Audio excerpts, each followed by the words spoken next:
আসসালামু আলাইকুম বন্ধুরা, আবারও স্বাগতম জানাই দারুণ একটি রেসিপি দেখার জন্য। আজকে তৈরি করে দেখাবো চিংড়ি মাছ দিয়ে লাউ শাকের তরকারি। চলুন দেখে নিই কীভাবে তৈরি করছি আমি এই মজাদার রেসিপিটি।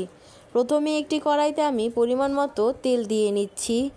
তেলটা যখন গরম হয়ে আসবে এখানে আমি দিয়ে দিচ্ছি কাঁচামরিচ কুচি, সাথে দিয়ে দিচ্ছি পেঁয়াজ কুচি, আর দিয়ে দিলাম সামান্য পরিমাণে থেতো করা রসুন। দিয়ে হালকা ভেজে দিয়ে দিচ্ছি লাল মরিচের গুঁড়া, হলুদের গুঁড়া আর পরিমাণ মতো লবণ। আবারও সব মশলাগুলো পেঁয়াজের সাথে কিন্তু একটু কষিয়ে নিচ্ছি। ভাজা ভাজা হয়ে গেলে দিয়ে দেবো এখানে আমি চিংড়ি মাছ।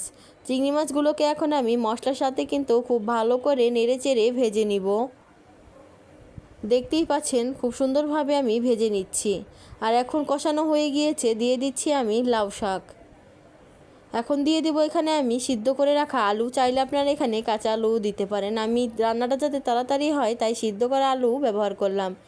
হালকা কষিয়ে নিয়ে তারপরে দিয়ে দিচ্ছি এখানে আমি পরিমাণ মতো পানি। একটু নেড়ে চেড়ে এখন আমি ঢাকনা দিয়ে ঢেকে রেখে রান্না করে নেব 20 থেকে 25 মিনিটের জন্য। ফিরে এসেছি 20 মিনিট পর। দেখতেই পাচ্ছেন পানিটা কিন্তু টেনে গিয়েছে আর সবগুলো শাকও কিন্তু খুব ভালোভাবে সিদ্ধ হয়ে গিয়েছে। চিংড়ি মাছ দিয়ে লাউ শাকের তরকারি খেতে কিন্তু অনেক মজা লাগে।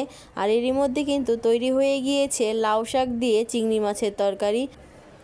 আলহামদুলিল্লাহ, খেতে কিন্তু অনেক বেশি মজা হয়েছিল। রেসিপিটি কিন্তু বাসায় ট্রাই করবেন। ভালো লাগলে লাইক, কমেন্ট, শেয়ার করবেন। ধন্যবাদ।